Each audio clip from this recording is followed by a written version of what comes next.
ফিকি বাড়িতে এলে রাজীব ফিকিকে বলে, তুমি কোথায় গিয়েছিলে? তুমি মিথ্যে কথা বলেছো।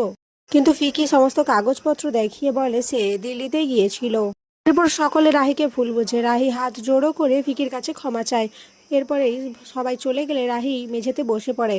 আর তখনই রাহুল ওখানে আসে। রাহি বলে, তুমিও কি সকলের মতো আমাকে ভুল বুঝছো রাহুল? রাহুল বলে, না রাহি, আমি তোমাকে কখনোই ভুল বুঝবো না। আমি জানি তুমি কিছু করোনি, কিন্তু তুমি কেন কোনো কথা বলোনি? কেন তুমি বাবার বিরুদ্ধে কিছু বলতে পারলে না? কেন চুপ করে গেলে? আমি তো এ রাহিকে ঠিক চিনি না। এরপর রাহি রাহুলের কাছে গিয়ে রাহুলকে জড়িয়ে ধরে। রাহুল ও রাহিকে আগলে নেয়। ভিকি ভাবতে থাকে কিভাবে রাহিকে জব্দ করবে। তখনই তিতলিকে ফোন করে আর বলে রাহির নামে মিথ্যা প্রচার করতে হবে। তার জন্য সমস্ত প্ল্যান করা রয়েছে। তিতলি শুধু তার মতো কাজটা করে নিক। এরপর কলেজে রাহি এলে ঠিক তখনই একটা লোক আসে কলেজে ডোনেশনের ব্যাপারে।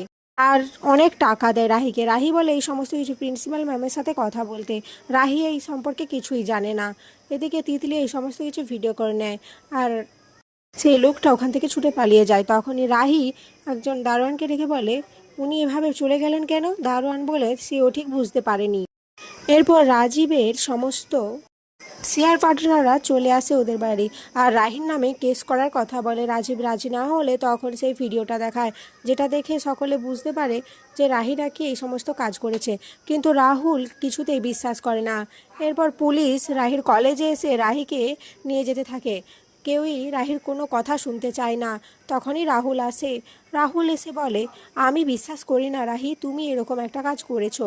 আমি জানি আমার রাহি কোনো খারাপ কাজ করতে পারে না। রাহি রাহুলের দিকে জল ভরা চোখে দেখতে থাকে। রাহুল রাহির হাতটা শক্ত করে ধরে রাখে আর মনে মনে ভাবে, আজ সবাই যখন তোমার বিরুদ্ধে কথা বলছে রাহি, কেন তখন আমার মনের মধ্যে তোমাকে হারিয়ে যাওয়ার ভয়টা আরও জেঁকে বসছে আমি জানি না। তবে আমি তোমার হাত কিছুতেই ছাড়বো না রাহি। তো বন্ধুরা, তোমাদের কি মনে হয় রাহুল কি পারবে রাহিকে এই ষড়যন্ত্রের বেড়াজাল থেকে বাঁচাতে, নাকি চিরদিনের মতো রাহুল আর রাহি আলাদা হয়ে যাবে? অবশ্যই কমেন্টে জানিও।